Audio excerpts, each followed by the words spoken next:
Do you remember when Samsung came out with the S20 Ultra and we all kind of expected the world from that camera, and then a lot of the images kind of came out like soft and mediocre? Well, Samsung has added some new hardware to the Note 20 Ultra to try to fix those issues. The question is, did they?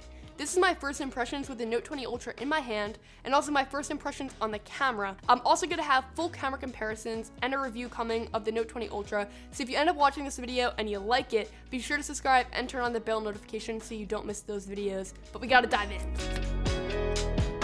First thing that I noticed when I picked up this phone that I obviously couldn't tell by just watching the press brief is how big this is in the hand. Like, it feels massive.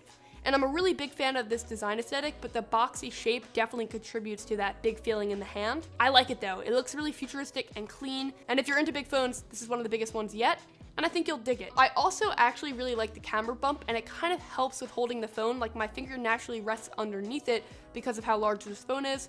And I also know that most general consumers do not care about the camera bump at all. I think it looks really nice though. Another thing that I didn't notice when I was just watching the press briefing is the finish. So obviously I could see the finish and it looked really clean and it picks up significantly less fingerprints, but something I couldn't tell by just watching the press briefing was how slippery it was going to be. So this matte finish definitely feels more slippery to me than other glass phones that have the glossier fingerprint prone finish. So when you combine that with how big it is, I'm a little nervous about it sliding out of my hand at times. So that's definitely something to note. The rail in between the display and the back is also extremely thin because this is a curved display again, but I actually think that Samsung has gotten so good at making curved displays feel comfortable in the hand that this feels extremely comfortable, and that little ridge feels nice. It doesn't feel sharp, it doesn't cut into your hand. Another thing that I noticed right away was the fact that the logo actually has a texture to it. It feels different than the rest of the back, and that's unlike a lot of other phones that I've tested.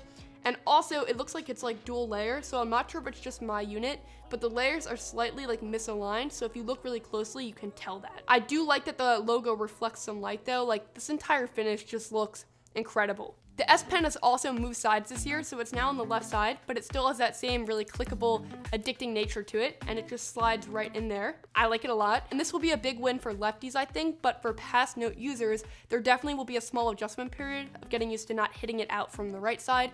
And they also moved the speaker to this side, so I think that it probably has something to do with structural integrity because of how large the camera bump is. There probably was a reason to make the phone not flex or bend. Obviously, I don't know that for sure, but that's just what I'm thinking. All right, a couple other things before we dive into the camera.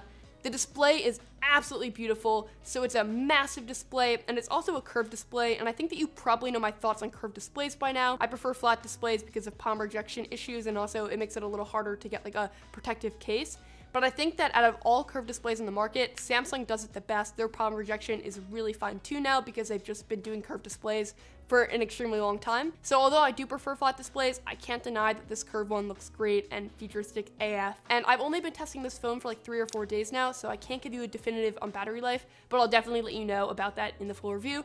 But I think it's time to hop into the cameras. Let's do it. So the Ultra, in terms of specs, has a 108 primary sensor, a 12 megapixel wide, and a telephoto lens with 50 times ability. So on the S20 Ultra, you would get 100 times zoom, but I think that Samsung knew that that wasn't incredibly practical all the time, and instead they've refined 50x to be relatively sharp. I was pretty impressed by it. Also, a big asterisk here, this is not the final software, so I'll keep you posted if any of these thoughts that I'm about to say change. But for now, it seems to me that the laser autofocus sensor that they included has definitely helped with autofocus in a lot of scenarios. So especially in video, the focus is really good now, almost to the point where sometimes it's a little bit too good, where it feels a little jumpy, there's not a smooth transition from one point of focus to another, but I would take that over not focusing at all, and it looks great. And also, the sensor is so large that the natural depth of field is also awesome a lot of the time. Some of the videos that I got from this phone in outdoor lighting could even potentially pass as maybe mirrorless video, which is incredibly impressive. This phone also has a pro video mode built in, which is also really nice to see. And Samsung had said in the briefing that for Note users, they focus more on video, and for S users, they focus more on photo. And I think that while that's true, they definitely also focused on photo, and the photos were really great overall. Focus fringing is definitely still here though, and for anyone that doesn't know, it's basically when you get so close to a subject at a certain point, only a little part of that subject is in focus and the rest of the object is really out of focus. So a lot of times with like a mirrorless camera or DSLR, if you wanted to get close to something but still have a lot of things in focus, you would just put the aperture at a higher number, because the wider the aperture, the less in focus, the smaller the aperture, more in focus. And I think that if Samsung did not get rid of dual aperture, which why did they get rid of that? This would not be a problem because you could just alternate in between the apertures, but the fact that this is a fixed aperture lens means that you will get focus fringing in some of your shots. It's kind of inevitable. It's across multiple flagships, and it feels like it's maybe a little bit better on this phone than it has been in the past, but it's definitely still here. But that large sensor size definitely does have its advantages as well. Like some of the shots that I took on this phone were incredibly impressive with the bokeh and the natural depth of field. Some of the shots literally had me say out loud, wow. So that's awesome, and I'm definitely gonna keep shooting with the camera. I need to test out photos of people and selfies and more video, and I'm gonna do all of that in the camera comparisons and the full review. So get subscribed if you're not. If you wanna check out a really fun camera comparison that I made, you can click right here. For a video selected just for you, click right here, subscribe right here, and I'll catch you on the next one. Thank you guys so much for watching this one. Bye.